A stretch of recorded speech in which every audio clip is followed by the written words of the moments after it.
Hey everyone, what started almost a year ago by Mr. Trump and his crazy tariffs has finally concluded yesterday for India. And the best part is, India has got a very sweet deal where tariffs have been slashed from 50% to 18%. This is the fifth best tariff deal for any country after Australia, UK, Europe and Japan. And a much better deal as compared to other emerging countries. Now this tariff deal has completely flipped the market sentiments today. Just one day before that, the narrative was completely different. Budget 2026 was disappointing for capital market with increase in STT, people were bearish, headlines were negative and social media was full of fear. And today, it's all green everywhere. In fact, many US focused companies that corrected brutally in last 1 year are enjoying upper circuits today. I mean, just a day before, nobody was interested in those companies. And today, everyone wants to buy them, but nobody wants to sell them. Now, some of you would be wondering which companies can be direct beneficiary of India-US trade deal. So here you need to understand that you can't buy any random business. Here the first criteria should be obviously the business should have higher exposure towards US market. Second, the business should be fundamentally strong. Third, valuation should be reasonable. And fourth, there should be good growth opportunity for FY27 and beyond. You don't want to invest in wrong businesses that have jumped in the rally but eventually would get fizzle out.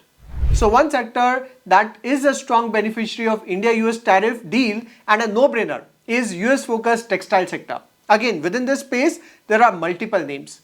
First is Gokaldas Export. It is one of the top exporter of apparels to US market with nearly 70% revenue coming from US. Its stock has tanked badly in last 1 year and valuations have become very attractive as nobody was interested in the company. But after the news, today its stock price is already locked in 20% upper circuit. Still, I believe there's a lot of upside potential in Gokaldas and few other top textile companies as the stocks were brutally down. Then second company is Indocount. It is India's largest exporter of home textile product with 65 to 70% business coming from US. Its stock prices also tanked badly and valuations became attractive. Today, Indocount was also locked in 20% upper circuit. If you have been following my channel, I have discussed about Gokaldas and Indocount multiple times in the past. Recently, I have discussed them in my second episode of our Contra Investing series. Third company is Phase 3. It's a microcap company that focuses on home textile product with around 60% revenue coming from US. Its stock price also fell down significantly from the highs and today got locked in 20% upper circuit.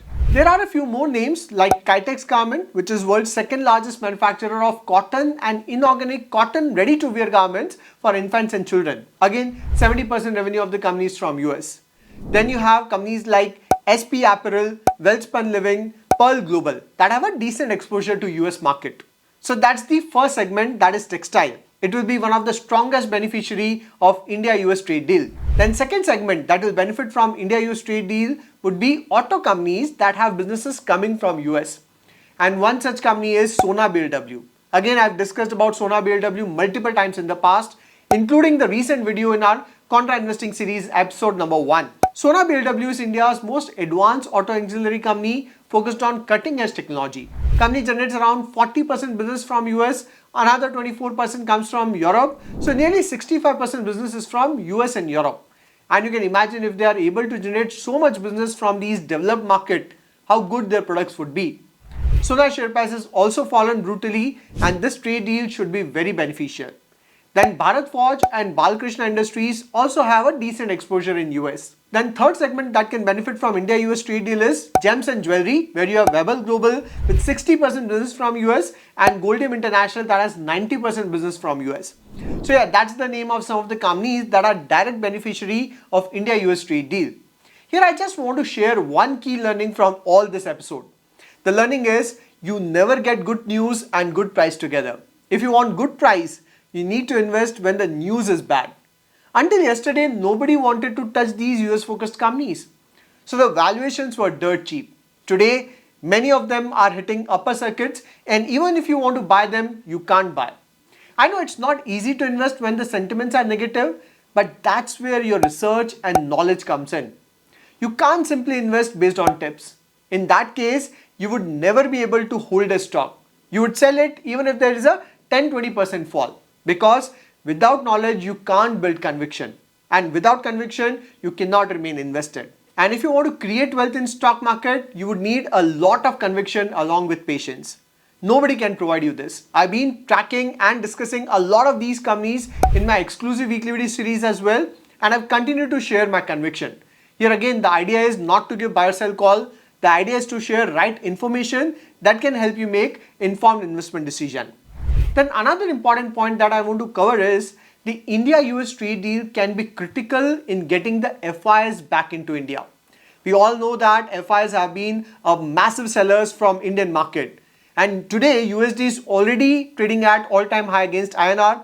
Indian market valuations have become much grounded. Yes, until 24, India was super expensive as compared to other emerging market. But today, after 15-16 months of correction and consolidation, Indian markets have become much more reasonable. On the other side, your emerging markets like South Korea and other have rallied too much. So the valuation gap between India and other emerging markets have already narrowed. And finally, when it comes to earning, I believe that 2026 should be much more better with good double-digit earning growth. And let's not forget that India has already made a great deal with Europe. So it looks like all stars are getting aligned for a good recovery in Indian market after a long period of correction and consolidation. Having said this, geopolitical issues are not yet resolved. US is still facing massive debt issue. AI bubble still exists. So there can be pain in the future, but nobody can time the market. The only strategy that works beautifully is remain invested for long term. I always say that India is structurally the best economy from growth perspective. In spite of all the challenges, Indian markets have created massive wealth in last 25-30 years and would continue to do so in the next 25 years. Yes, it won't be a straight line growth. At the same time, you should have a reasonable expectation. Don't expect to double your wealth every 6 months because that is greed. And embrace volatility. I always say that. If you can't take this volatility, better stay away from stock market. Having said this, equity is the best asset class to create wealth. All you need is patience and conviction. And not get carried away with short-term noise. Okay, let me not stress this video. Hope you'll find it useful and I would love to know your take on India-US tariff deal. If you find this video useful, do share it in your circle. I'll see you in the next video. Till then, take care.